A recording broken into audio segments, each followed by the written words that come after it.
bring us up to date then, first of all. Where are we currently? Where do we stand with the number of people who've had their boosters here?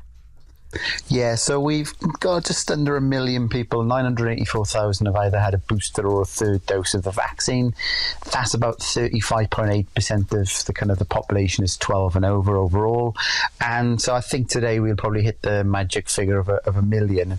If you compare Wales to the rest of the country in terms of the UK, so we're on about 35.8%. Scotland's leading the way on 39.5%. Northern Ireland's kind of down on 29%.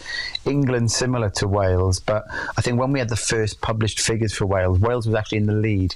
So we're going up, but we're not going up as fast as Scotland have been. So we're kind of losing a bit of, even though we know this isn't a race, but we are kind of losing in terms of the pace of the rollout. Well, the aim now to really ramp things up, looking at a target of 200,000 jabs a week. I mean, does the end of January seem feasible to hit that target? We've got Christmas and New Year in the middle of it all.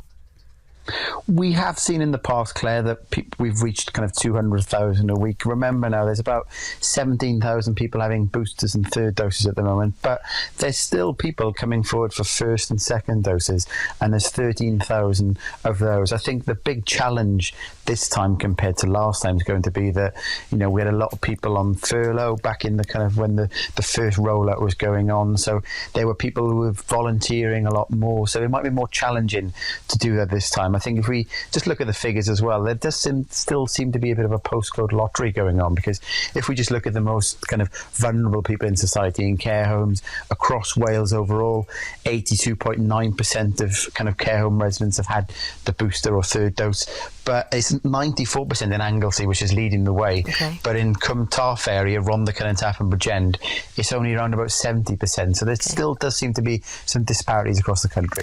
And in terms of latest case numbers, Jamie, what are the numbers like? So we have been seeing falls in recent weeks. They're starting to level out a little bit at the moment.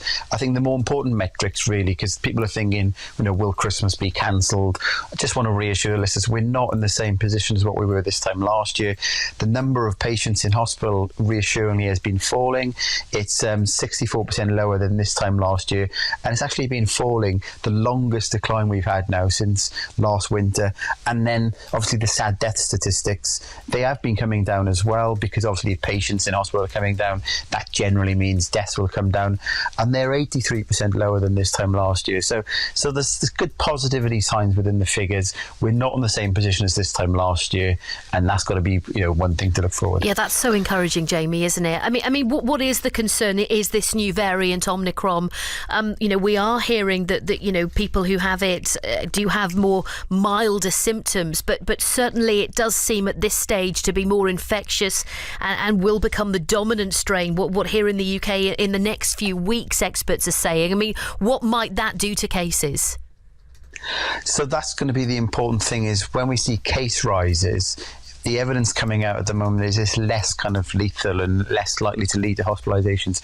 So the more important metrics will be hospitalizations and deaths. I think Theresa May, the former Prime Minister, was talking about yesterday the fact that this is things that will happen all the time. We do get new variants. This isn't unsurprising. When you track pandemics over the centuries, Claire, you tend to get variants that become more transmissible and less deadly. That could be kind of what we saw with the last variant, I think. But if you get a load of cases all happening, even if it's less likely to lead to hospitalizations, obviously more cases, even if it's a smaller percentage, that can have a little bit of an impact. So I think obviously the Welsh Government and the UK Government will be tracking kind of the spread of this new variant across the country. Yeah, and of course we know Welsh Government due to review COVID restrictions later this week, hearing on Friday if there will be any further restrictions. What do you think they should be looking at the possible numbers, Jamie?